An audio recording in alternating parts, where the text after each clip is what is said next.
కావ్య మారన్పై fake negative campaign social మీడియాలో విపరీతంగా జరుగుతుంది. దానికి సన్ రైజర్స్ టీం కారణం. కానీ హైదరాబాద్తో దీనికి సంబంధం లేదు. వీడియో చివరి వరకు చూడండి. Please like, share and subscribe చేసుకోవడం అస్సలు మర్చిపోకండి. ఇక హెడ్లైన్స్ చూస్తే, అబ్రార్ అహ్మద్ను ఐపీఎల్లోకి తీసుకోలేదు. అసలు జరిగింది ఏంటంటే, అహ్మద్ను 1.90 లక్షల పౌండ్లకు కొనుగోలు. సన్ రైజర్స్ ఎక్స్ ట్విట్టర్ ఖాతా కూడా తాత్కాలికంగా సస్పెండ్. లలిత క్లినిక్స్ ఇప్పుడు హైదరాబాద్ లో, హనుమకొండ జిల్లాలో లక్షలాది మంది ప్రాణాలు కాపాడిన డాక్టర్ రాజేశ్వర ప్రసాద్ ఇప్పుడు మన కోసం అల్కాపూర్ టౌన్షిప్ మణికొండలో. అపాయింట్మెంట్ కోసం ఈ కింది నెంబర్లకి కాల్ చేయండి. ఇక స్టోరీలోకి వెళ్తే, సన్ రైజర్స్ హైదరాబాద్ యజమాని కావ్య మారన్ పాకిస్తాన్ స్పిన్నర్ అబ్రార్ అహ్మద్ విషయంలో చుట్టుముట్టిన తాజా వివాదం సోషల్ మీడియాలో హాట్ టాపిక్గా మారింది. అబ్రార్ను హైదరాబాద్ ఐపీఎల్ టీంలోకి తీసుకున్నారని, ఇలా ఎలా తీసుకుంటారని వ్యతిరేక ప్రచారం చేస్తున్నారు. చాలామంది ఇంకా ముందుకు వెళ్ళి ప్రముఖులు ఎవరూ స్టేట్మెంట్లు ఇవ్వకపోయినా కావ్య మారన్కు వ్యతిరేకంగా ఇచ్చినట్లు ప్రచారం చేస్తున్నారు. నిజానికి అబ్రార్ అహ్మద్ను ఐపీఎల్లోకి తీసుకోలేదు. అసలు జరిగిందేంటో ఇప్పుడు తెలుసుకుందాం. పాకిస్తాన్ క్రికెటర్ అబ్రార్ అహ్మద్ను ఐపీఎల్లోని సన్ రైజర్స్ హైదరాబాద్ జట్టులోకి తీసుకోలేదు.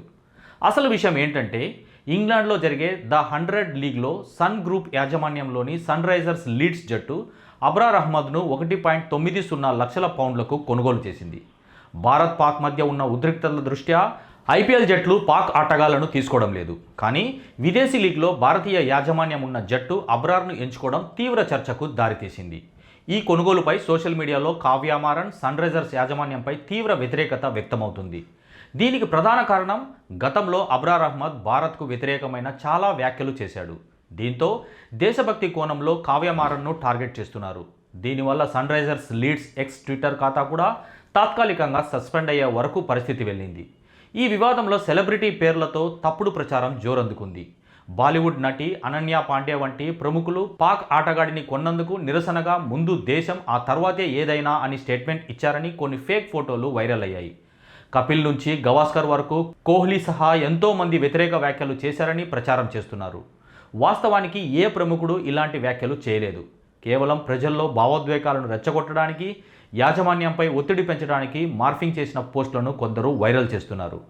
దీని వెనుక తమిళనాడు ఎన్నికల వ్యూహం ఉందా అన్న అనుమానాలు కూడా రాజకీయ వర్గాల్లో వినిపిస్తున్నాయి.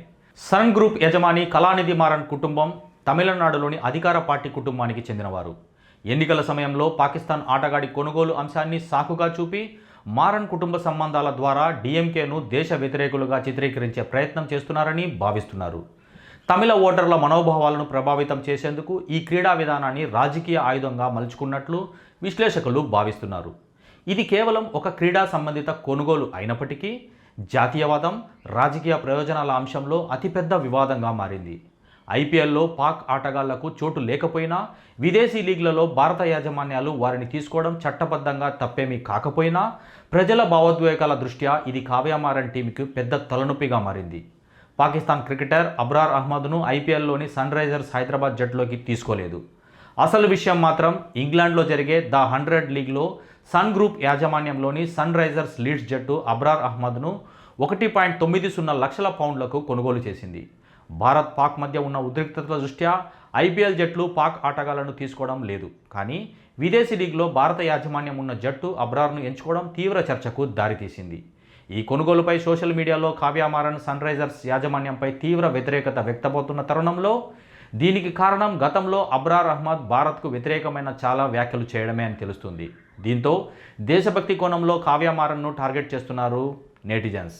దీనివల్ల Sunrisers Leeds X Twitter ఖాతా కూడా తాత్కాలికంగా సస్పెండ్ అయ్యే పరిస్థితి వరకు వచ్చిందంటే పరిస్థితి అర్థం చేసుకోవచ్చు. ఈ వివాదంలో సెలబ్రిటీల పేరుతో తప్పుడు ప్రచారం జోరందుకుంది.